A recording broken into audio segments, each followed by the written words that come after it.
Aquarius, somewhere right now, water is moving toward you. Not the kind you can see with your eyes, not yet. But if you sit still for a moment, if you let the noise of the day fall quiet, you can feel it, a low, patient pull underneath everything, the sensation of something gathering weight as it travels. Stay with that feeling. It is not invention, and it is not wishful thinking dressed up as hope. There is a current shaped exactly like your life, and it has been moving through hidden country for a long while now, carving its way toward the place where you are sitting. I want to trace that water with you today, from where it began to where it is about to spill open. Not to promise you the impossible, but to show you what my intuition keeps returning to when I quiet myself and reach toward your energy. And what it returns to again and again is the image of a person standing at the edge of a dry riverbed who does not yet know that upstream the rains have already fallen. You have been that person. I feel it clearly. You have stood at the edge of your own life and looked out at ground that seemed cracked and empty, and you told yourself a story about lack. You told yourself that the money simply was not coming, that the well had run dry, that whatever abundance the world was handing out had somehow skipped your address. And who could blame you for believing it? You were reading the ground beneath your feet, and the ground was telling the truth about that single moment. But the ground is only ever the last place the water arrives. It says nothing about what is already on its way. Here at Spiritual Light Tarot, I spend my hours listening to the movement beneath the surface of things. And the movement I sense around you now is unmistakably one of gathering, of accumulation, of something long delayed finally being released. So let us follow it upstream first. Let us go back to where this current was born, because you deserve to understand that what is coming to you was not luck, and it was not an accident. It has a source, and the source is you. Trace the water back far enough and you arrive at a version of yourself who kept going when going made no sense.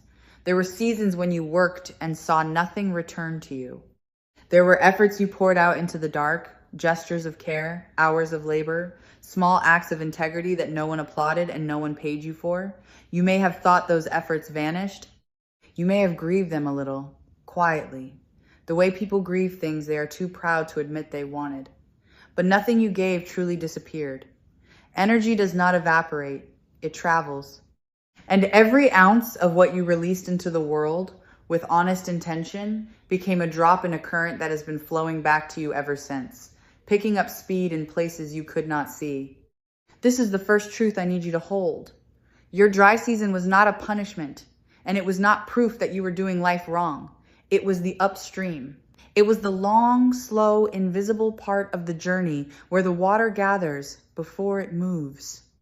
Rivers spend most of their length far from the sea, threading through country no one visits, and yet not a single mile of that hidden passage is wasted.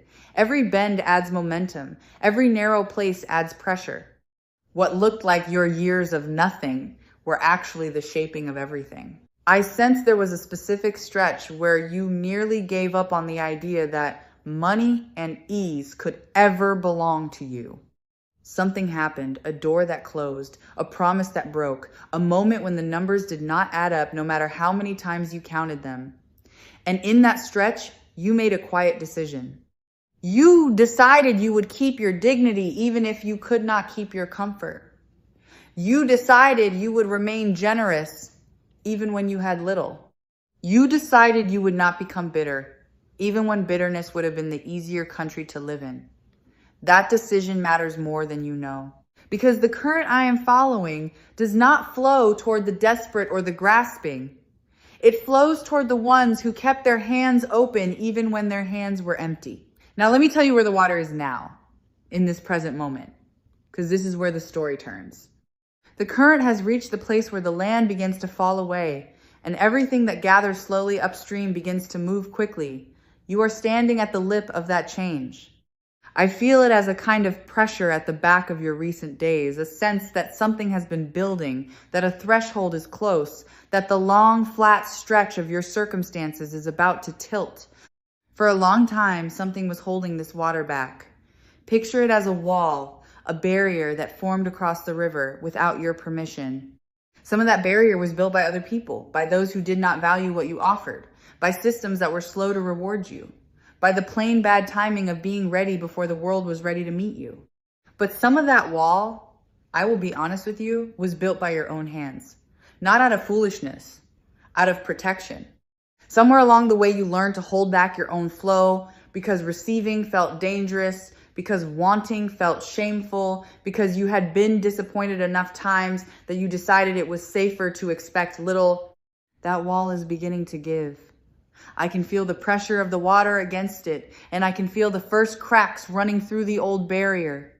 This is the part of the reading where I want you to breathe, because what happens when a long-held current finally breaks through is not a trickle, it is a rush. It is the release of everything that was stored up during the waiting. The abundance that reaches you will not feel proportional to the effort of a single week or a single month, and that will confuse the part of you that is used to careful arithmetic. It will feel like more than you earned in the moment, because it is more than you earned in the moment. It is the return of everything you earned across the years, arriving all at once, the way water arrives when a dam finally opens. Let me describe the shape of how it comes, because abundance rarely walks through the front door announcing itself. The current will find the lowest, most open channels first, which means the money will reach you through the places where you have been most receptive, most willing, most unguarded. Watch the edges of your life. Watch the conversation you almost did not have. Watch the opportunity that arrives wearing ordinary clothes, looking at first like an inconvenience or a favor or a small ask, and only later revealing itself as the doorway it truly was. I sense there is something owed to you. It may be money in the literal sense, a sum that was promised and delayed, a return on effort that stalled somewhere in another person's hands, a value you created that has not yet found its way back to your pocket. But it may also be recognition that converts into money, a seeing of your worth by someone with the power to reward it. The current is carrying both. And I want to prepare you for the fact that the timing will feel almost improbable, as if a knot you had stopped trying to untangle simply loosened on its own while you were looking the other way. There is a particular quality to this incoming abundance that I need to name, because it will help you recognize it. It arrives soft, and then it arrives fast. First, there will be a sign small, easy to dismiss, the kind of thing you might chalk up to coincidence, an unexpected message, a number that comes back better than you feared, a person who thinks of you at exactly the right moment. Do not dismiss the small sign. The small sign is the first water reaching the dry bed, and where the first water goes, the flood follows. Your task in that moment is simply to receive it without immediately bracing for it to be taken away. Because that bracing, that ancient flinch, is the last remnant of the wall. I feel how deeply you have trained yourself to distrust good news, to wait for the catch, to enjoy nothing fully in case enjoyment invites loss. That instinct kept you safe in leaner times, and I honor it for the protection it gave you. But the leaner times are ending, and the instinct that protected you in scarcity will only shrink your experience of abundance if you carry it forward. So this is the inner work the current is asking of you. To let yourself want, openly, without shame. To let yourself receive, fully, without the reflex, to minimize. To stand in the rising water and, instead of running for higher ground, to finally get wet. I keep returning to the image in the words above your reading, the idea of bathing in it, of being surrounded, of abundance as something you are immersed in rather than something you chase. There is a profound truth hidden in that image, and I want to draw it out. Chasing money and being immersed in money are two entirely different relationships. The chaser is always behind, always reaching, always running out of breath. The one who bathes has stopped running because there is nowhere further to run to. The water is already everywhere, already touching every part of them, already holding their weight. The shift that is coming for you is not only a shift in your bank account, it is a shift from chaser to bather, from the exhausting posture of pursuit to the restful posture of enough. And here is where I feel the energy grow warm and certain. In the middle of everything I am sensing for you today with Spiritual Light Tarot guiding my hands toward your story. The enough you are moving into is not a modest enough. It is not the bare minimum, tighten your belt, be grateful for crumbs, kind of enough that the world sometimes tries to sell to people who are tired. It is an expansive enough. It is the kind of enough that has room in it for pleasure, for generosity, for rest, for the small luxuries you have denied yourself for so long that you almost forgot you wanted them. You are not being led towards survival. You are being led towards spaciousness. Let me sit with the texture of that spaciousness for a moment, because I think you have forgotten what it feels like. Spaciousness is the ability to say yes to something without first checking whether you can afford it. It is the quiet that comes when the low-grade hum of financial fear finally switches off in the background of your mind. You may not even realize how loud that hum has been until it stops. So much of your energy has been spent managing scarcity, calculating, postponing, choosing the cheaper thing, declining the invitation because of the cost, lying awake, doing math you already knew the answer to. All of that spent energy is about to come back to you as freedom. And freedom, once you taste it again, will remind you that you were never meant to live braced against your own life. Now I want to speak to the practical intuition, the part of this reading that gives your hands something to do, because abundance is not passive, even when it flows toward you. The river carries the water, but you still have to open the channels on your own land. So listen for these nudges and act on the one that makes your chest feel warm rather than tight. There is something you have been undervaluing, a skill, a possession, a piece of knowledge, a relationship that is worth far more than you have been treating it as. You have been holding it lightly, giving it away, discounting it, or ignoring it entirely because familiarity made it invisible to you. I sense the current wants you to look again at the thing you take for granted. The gold is hiding in the ordinary. The overlooked corner of your life is where the water is pooling deepest. There is also a conversation you have been avoiding, not out of laziness, but out of that old fear of asking, of appearing to want, of being told no. The current is asking you to have it anyway, to name your worth out loud, to make the request you have been swallowing. I feel strongly that the answer waiting on the other side of that conversation is far kinder than the one your fear has been rehearsing. You have been protecting yourself from a rejection that is not actually there. And there is a door you have been treating as closed that is only ajar. You walked past it once, decided it was not for you, filed it away as a mischance or a road not taken. But roads do not close the way we think they do. Energy loops back. What passed you by is circling around again, and this time you are more prepared, more grounded, more worthy in your own eyes than you were when it first appeared. Keep your attention soft and wide. The second chance rarely announces that it is a second chance. It simply shows up looking like a fresh beginning. I want to widen the lens now, because the abundance I sense for you is not meant to end with you. This is one of the most beautiful things I feel in the current, and it is the part that convinces me the flow will be lasting rather than fleeting. Water that arrives and stagnates becomes a swamp. Water that arrives and moves through becomes a river that never runs dry. The wealth reaching you carries the same law. What passes through your open hands on its way to others will keep the source flowing behind it. Not because generosity is a transaction, and not because giving is a trick to get more, but because the same openness that lets money in is the openness that lets it move, and moving water stays fresh. I sense you are the kind of person who will do beautiful things with what arrives. There are people you have quietly wanted to help and could not. There are burdens you have watched others carry, wishing you had the means to lift a corner of the weight There is a version of your generosity that has been waiting, patient, in a locked room, unable to express itself because you had nothing to give. That room is about to open.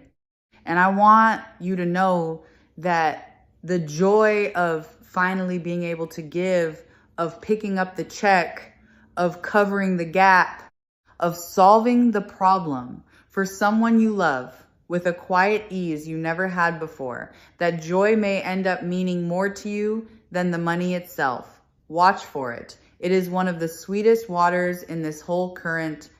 There's a deeper reason the abundance is arriving now, and it has to do with who you have become. I do not sense that you are the same person who first stood at the edge of the dry riverbed.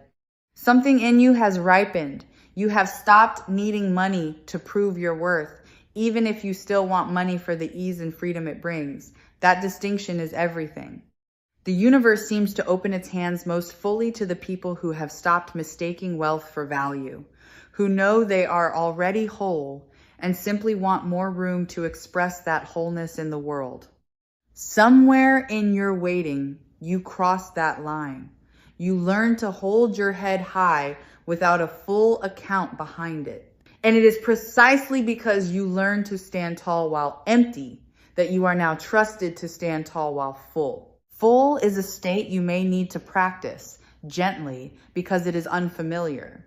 When the current breaks through, there will be a strange grief mixed into the joy, and I do not want it to catch you off guard.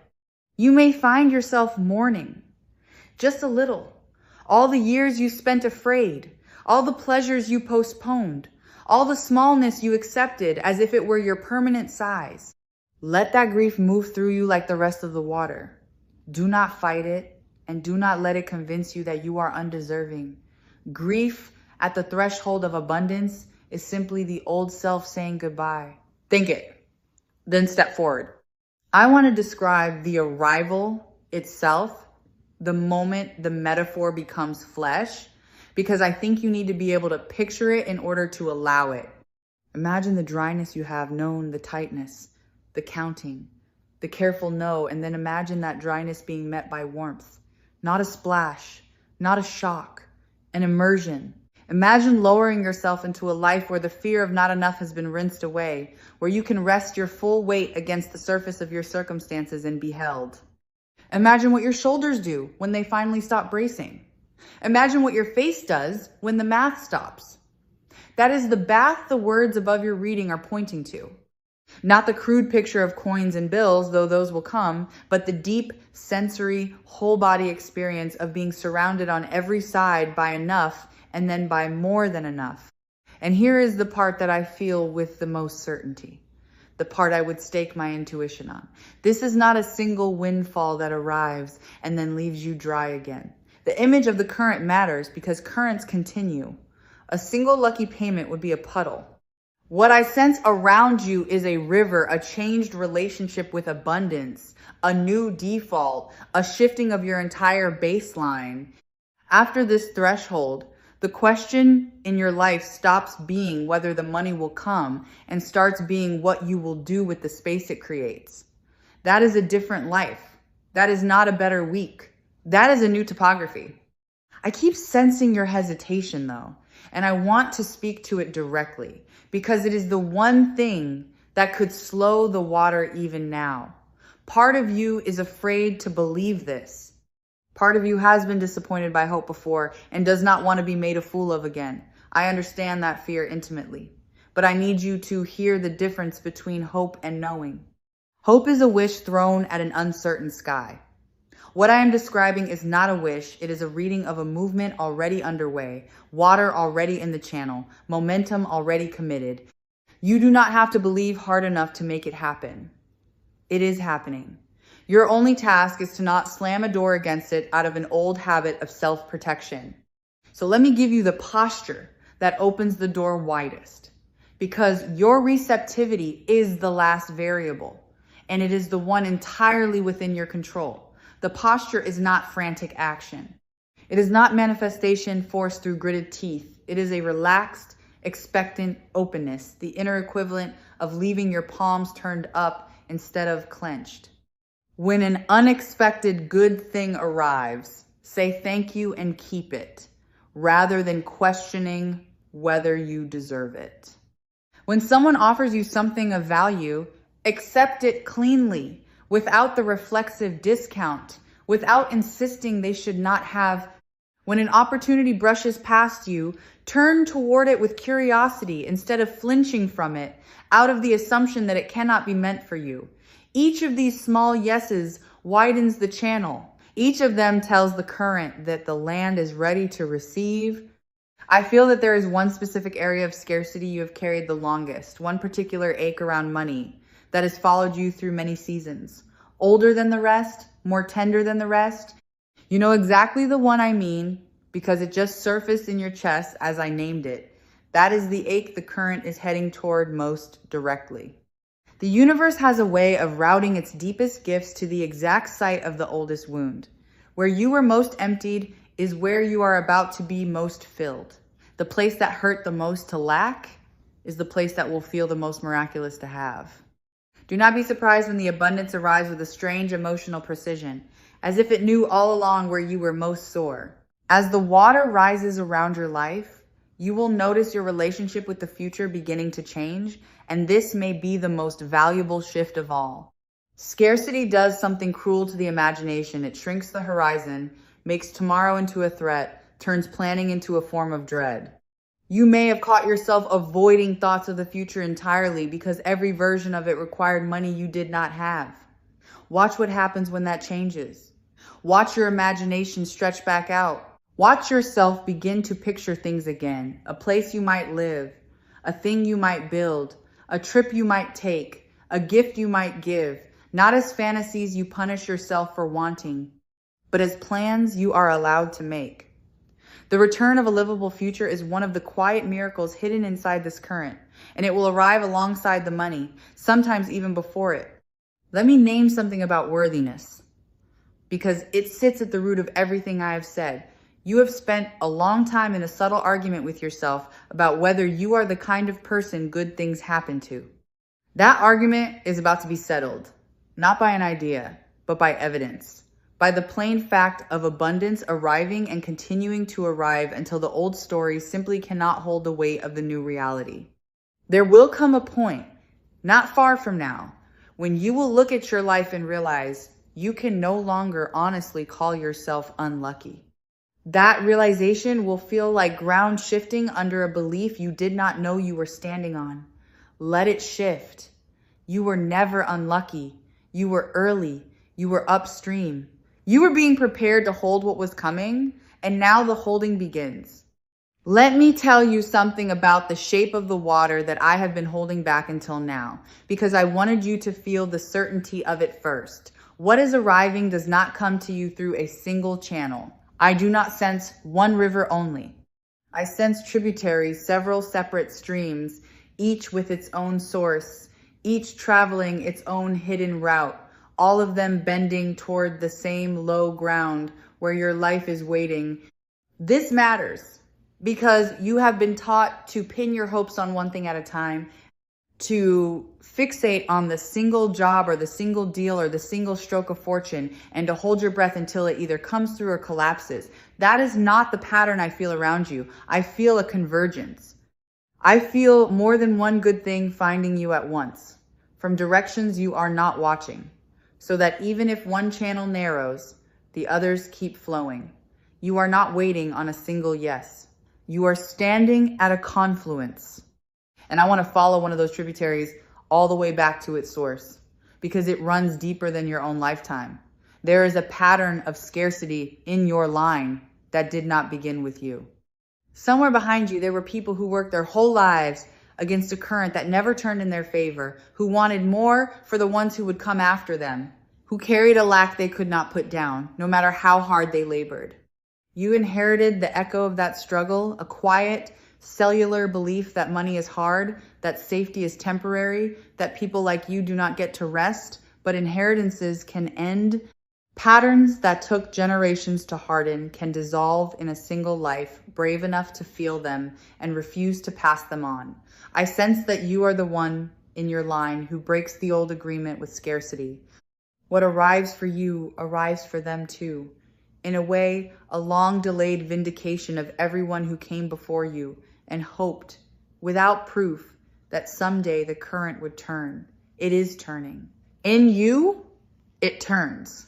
Notice too where your body has been holding this. Scarcity does not live only in the mind. It takes up residence in the flesh.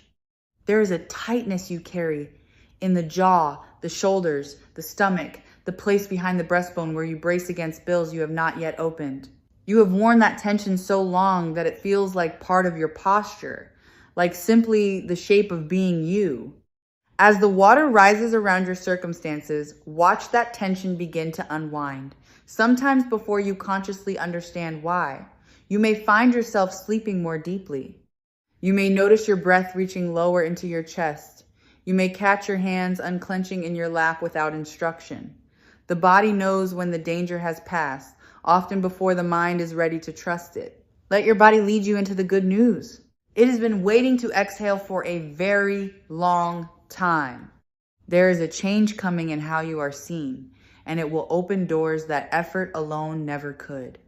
When a person stops radiating quiet financial fear, the world responds to them differently. Opportunity is drawn to steadiness, the way water finds the most confident channel.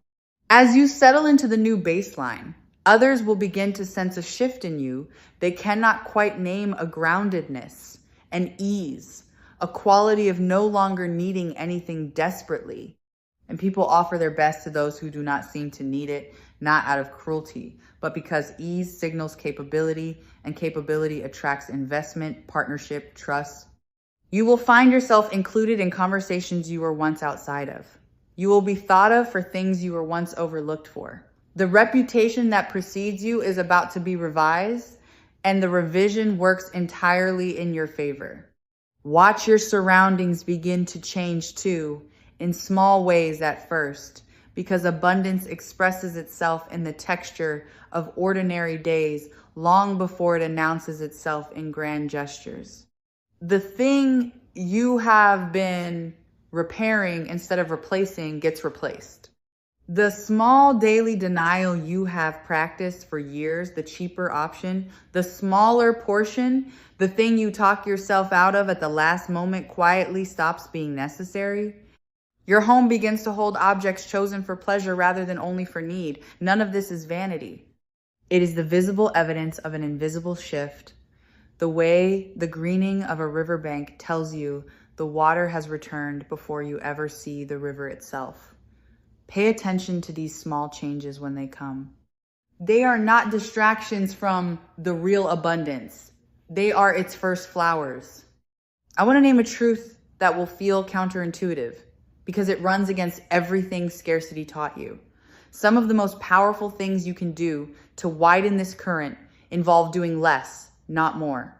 You have been trained to believe that abundance is earned through relentless effort, that if you simply push harder, the water will come faster. But a river does not move faster because the banks strain toward it. The land that receives the most water is the land that has softened, opened, made itself low and available. Your rest is not laziness. Your ease is not carelessness. When you allow yourself to slow down, to stop white-knuckling every hour of your life, you become more receptive, more able to notice the opportunity that requires stillness, to see. Some of what is coming to you will only be able to reach you if you stop running long enough to let it catch up. Give it that chance. Let yourself be caught. And I feel the season turning around you, not a date I could mark, but a quality of light changing. The way you can feel spring approaching before a single flower confirms it. There is a quickening in your recent days, a sense of things speeding up after a long stillness, of loose threads suddenly pulling taut, of a plot that seemed stalled beginning to move again. Trust that quickening even when it unsettles you. Long stretches of nothing often end not with a gentle transition, but with a sudden gathering of events, several things shifting at once, as if the universe had been quietly arranging the pieces the whole time you thought nothing was happening. What felt like abandonment was preparation. What felt like silence was the water gathering just out of earshot. The turn you have been waiting for is not a distant possibility anymore. It is close enough now to feel. I want to speak to the momentum of it because I sense you worry that even if abundance arrives, you will somehow lose it. That you are the kind of person who cannot keep good things, who lets them slip through their fingers, who returns to zero no matter what. Release that story. The current I feel is not testing you to see if you will squander it. It is not a trap disguised as a gift. It is the honest return of what you built, and it comes with a kind of stability woven into it because it is founded on who you have become rather than on a single stroke of chance. Things built on character last differently than things built on luck. What is arriving for you is built on character. There is one more thing the current wants me to say before we reach the wide water, and it is about a person.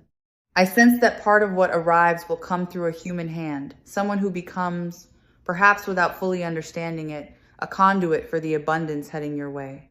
It may be a face from your past who reappears carrying an opportunity you could not have reached on your own. It may be a quiet ally who has been watching your work and waiting for the right moment to open a door for you. It may be a stranger who enters your life sideways and changes its financial shape almost casually.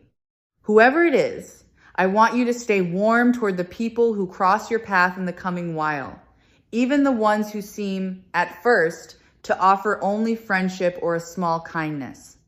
Abundance loves to travel disguised as relationship. The one who blesses your circumstances may arrive looking like nothing more than a good conversation.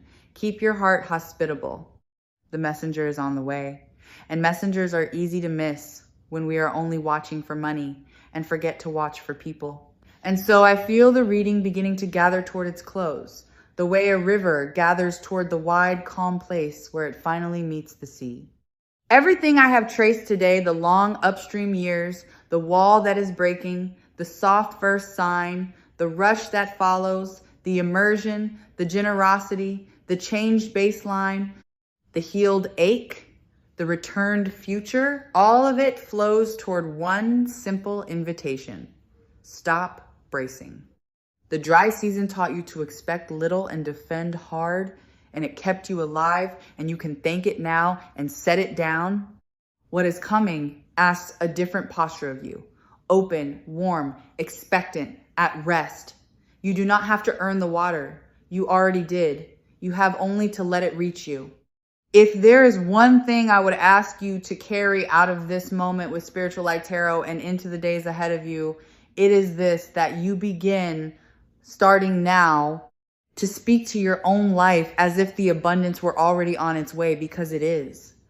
Not with forced affirmations that your heart does not believe, but with a quiet, grounded knowing. When the fear whispers that the money will not come, you can answer it gently. The water is already in the channel.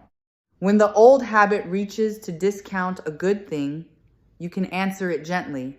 I am allowed to receive this. When the horizon tries to shrink, you can answer it gently. I am building a future again. These are not lies you tell yourself. They are true reports from further up the river than your eyes can see. Stay open in the coming while.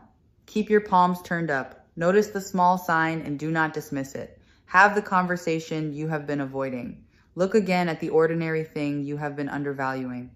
Turn toward the door you thought was closed.